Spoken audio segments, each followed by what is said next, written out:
The city of Vharanor no longer slept. It breathed.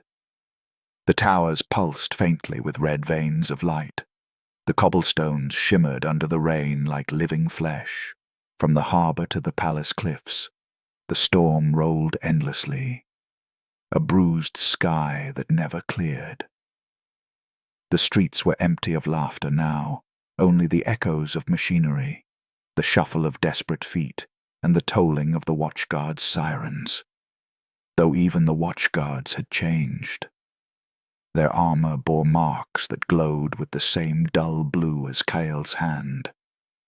The city was becoming his mirror. Kael stood on the balcony of the ruined Hall of Radiance, once the Empress's court. The banners were gone. The marble was cracked and veined with creeping shadow. He looked down at his reflection in the puddles gathering around his boots. His eyes were white now, flickering faintly with inner fire. The mark had spread up his neck, branching into veins that pulsed when he breathed. He hadn't felt pain in days, or hunger, or cold. He couldn't remember the last time he'd heard his own thoughts without the other voice weaving through them like smoke. Behind him, on the shattered dais, the corpses of Vale's guards lay where he had left them, burned to ash, their armor fused into the stone. The smell of iron and oil filled the hall. Kael's hand rested on the hilt of his sword, a weapon now cracked with faint blue light. The blade hummed softly, whispering when drawn.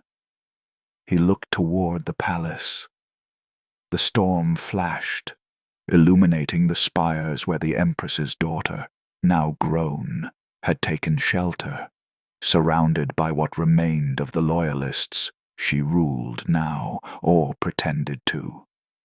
The Republic had fallen into fractured war, and to the people, Kael was no longer the protector who'd once stood beside their Empress. He was the wraith of Vharanor, the butcher who'd killed barons, burned the foundries, and drowned the city in plague. The palace lay beyond the drowned quarter, where the water had turned black with ash, and floating corpses. Kael crossed it alone, walking atop the water as if it were solid glass, each step rippling faintly with light. The rain struck his shoulders and hissed away, evaporating on contact. Around him the city whispered, "They hate you. They built this ruin for you. You are their god now." He clenched his jaw. "I am no god." "Then why do they pray to you?" He paused. Through the rain, he saw them. Dozens of figures kneeling in the flooded streets below, faces wrapped in rags, hands outstretched toward him. Their skin bore crude etchings of his mark, carved in blood. Some wept, others laughed. "Save us," one cried. "Judge us," whispered another.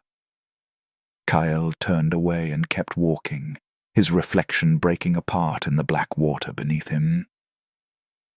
He reached the palace at dawn, though the sun no longer rose here, only a faint red light behind the storm. The once gleaming gate was now twisted metal.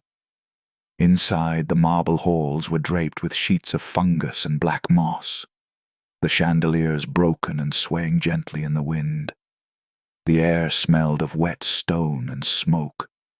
As Kael stepped through, shadows crawled after him, merging with his feet. His boots echoed softly. The doors to the throne room stood open. She was there. Mira, the Empress's daughter, now grown into a woman of steel and sorrow. Her white dress was stained with soot, her crown bent, Around her stood a half-circle of soldiers, rifles trained on him. "Kael," she said quietly, "you shouldn't have come." Her voice trembled, not with fear, but grief. He stopped several paces away. "You're alive. That's enough." "You've killed thousands," she said. "Guildsmen, guards, workers. Even those who tried to help you destroyed everything she built." Kael's jaw tightened. "I did what was necessary." Mira's eyes burned with tears. "No. You did what the Mark wanted." The soldiers shifted uneasily. One whispered, "He's not human anymore." Kael looked at them, and for a heartbeat, they saw the truth. His shadow didn't move like theirs. It reached across the floor, rising like smoke, faces forming within it. The ghosts of every man and woman he had killed. Mira stepped forward.